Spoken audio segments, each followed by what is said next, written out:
Hello everyone, this is Pramod Luta, your maths teacher, and you all are watching my YouTube channel Maths with Pramod Luta. Today in this video, we will solve the converse of basic proportionality theorem, या फिर हम कह सकते हैं converse of Thales theorem, या फिर आपके पास इस तरह से भी क्वेश्चन पूछा जा सकता है if a line divides any two sides of a triangle in the same ratio, then the line is parallel to the third side. काफ़ी इंपॉर्टेंट क्वेश्चन है, 5 मार्क्स का ये क्वेश्चन आता है और इसमें दो थ्योरम है हमारे पास। पहली है बेसिक प्रोपोर्शनलिटी थ्योरम जो हम की पहले वीडियो में कर चुके हैं।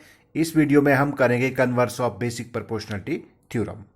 तो सबसे पहले इसमें हम क्या करेंगे, हमारे पास क्या दिया है, एक ट्राइंगल दिया है जो कि मैंने यहाँ पे बनाया हुआ है। ट्राइंगल का नाम मैंने लिया है ABC। तो यहाँ पे हम गिवन में लिखेंगे triangle ABC in which AD by DB is equal to AE by EC, यानी कि AD upon DB is equal to AE upon EC। ये हमारे पास गिवन है।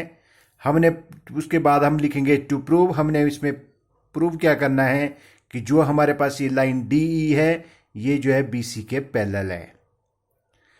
तो सपोज करो कि हम कंस्ट्रक्शन में ले लेते हैं ड्रॉ DF, एक और लाइन ले लेते हैं DF जो कि BC के पैरेलल है। अब हम सीधा करेंगे इसमें प्रूफ। तो हम क्या लिख लेते हैं, यहां पे हम स्टार्ट करेंगे इसको, सिंस DF जो कि हमने कंस्ट्रक्शन में ली है पैरेलल टू BC, ये जो लाइन है DF जो लाइन है, मान लो कि ये BC के पैरेलल है, तो देयरफॉर, तो अगर ये पैरेलल है तो हमारे पास क्या बन जाएगा, ये AD अपॉन DB, यानी कि AD upon DB is equals to AF upon FC, AF upon FC। तो ये जो थ्योरम है ये हम क्या यहाँ पे कौन सी थ्योरम हम यूज कर रहे हैं, हम यहाँ पे देखेंगे by using basic proportionality theorem, यानी कि थेल्स थ्योरम के बारे में हमने जो है यहाँ पे अप्लाई हुई है। क्योंकि थेल्स थ्योरम में क्या बताया है कि अगर आपके पास ये वाली लाइन जो है इस लाइन के पैरेलल होती है, यानी कि DE अगर जो है BC के पैरेलल है, तो हमारे पास जो है ये साइडें जो है सेम रेशो में होती है। तो यहाँ पे हमारे पास ये रेशो में आ गई है, तो इसको हम लिख करेंगे यहाँ पे equation number 1।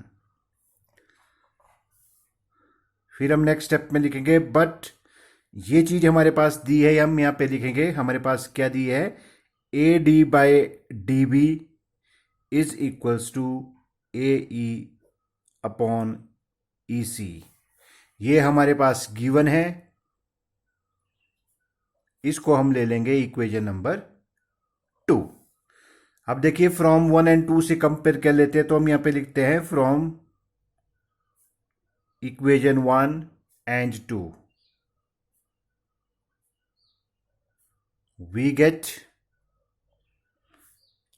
AD upon DV is equal to किसके बराबर है, AF अपॉन FC में, जो कि इक्वेशन नंबर 1 में है। और सेकंड जो हमने ली थी वो हमारे पास गिवन है AD upon DB is equal to AE upon EC, यानी कि ये दोनों चीजें इसके इक्वल है, तो ये हमारे पास दोनों जो है इक्वल हो जाएगा। तो हम यहां पे लिख लेंगे AF upon FC is equals to AE upon EC। क्योंकि ये दोनों कॉमन है, इसको ऊपर भर दो, ये वाली वैल्यू हम ऊपर भर देते हैं यहाँ पे, तो ये दोनों हमारे पास क्या हो जाएगी, इक्वल हो जाएगी। अब हमने इसमें क्या करना है, 1 1 जो है हमने ऐड करना है दोनों साइड। तो हम यहाँ पे लिख लेते हैं एडिंग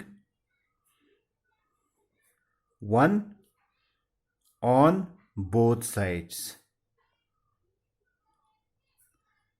वी गेट, दोनों साइड इसमें हम जो है 1 1 ऐड करेंगे, तो हमारे पास क्या बन जाएगा, AF upon FC plus 1 is equal to AE upon EC plus 1। तो एलसीएम ले लेते हैं, तो एलसीएम हमारे पास क्या बन जाएगा, नेक्स्ट स्टेप हमारे पास आएगा AF प्लस ये FC इधर हो जाएगा, और अपॉन में हमारे पास जो एलसीएम है वो FC आ जाएगा। यहाँ भी हमारे पास जो एलसीएम है वो आ जाएगा EC। आप चाहे तो इसके नीचे 1 लगा सकते हैं इस तरह से, फिर इसमें एलसीएम लेंगे, तो ये हमारे पास बन जाएगा AE plus EC।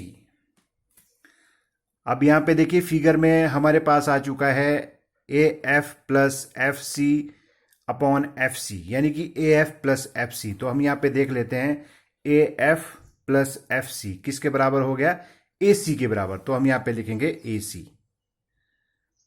A C upon F C is equal to, यहाँ पे हमारे पास दिया है ए ई प्लस ई सी। अब हम यहाँ पे फिगर में देख लेते हैं ए ई प्लस ई सी किसके बराबर हो गया, ए सी के बराबर। ये भी ए सी के बराबर हो गया। तो हम यहाँ पे लिखेंगे A C upon E C.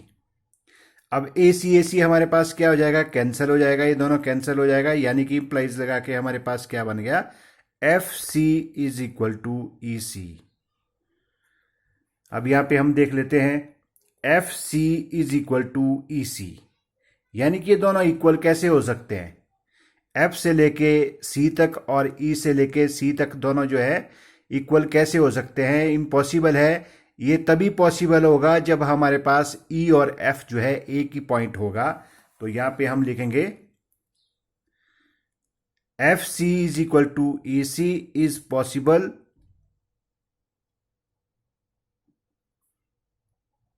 if and only if F and E coincide। coincide का मतलब होता है एक ही पॉइंट हो। तो जब ये दोनों एक ही पॉइंट होगा तो हम क्या लिख सकते हैं फिर, क्योंकि हमने जो है क्या किया था, कंस्ट्रक्शन में हमने किया था डी एफ पैरेलल जो है बी सी के हमने किया था। तो एफ और ई जो है एक ही पॉइंट होने वाले हैं। तो यहां पे हमारे पास बन जाएगा जो हमने प्रूव करना था, D E is parallel to B C. तो हम यहां पे लिख लेंगे hence D E parallel B C. तो ये रहा हमारे पास क्वेश्चन, जो कि इस क्वेश्चन में पूछा था हमारे पास। ये सॉल्यूशन रहा हमारे पास इस क्वेश्चन का। आई होप दैट आपको ये क्वेश्चन अच्छी तरह से समझ आ गया है। Next questions we will do in next video. Thank you so much for watching the converse of basic proportionality theorem.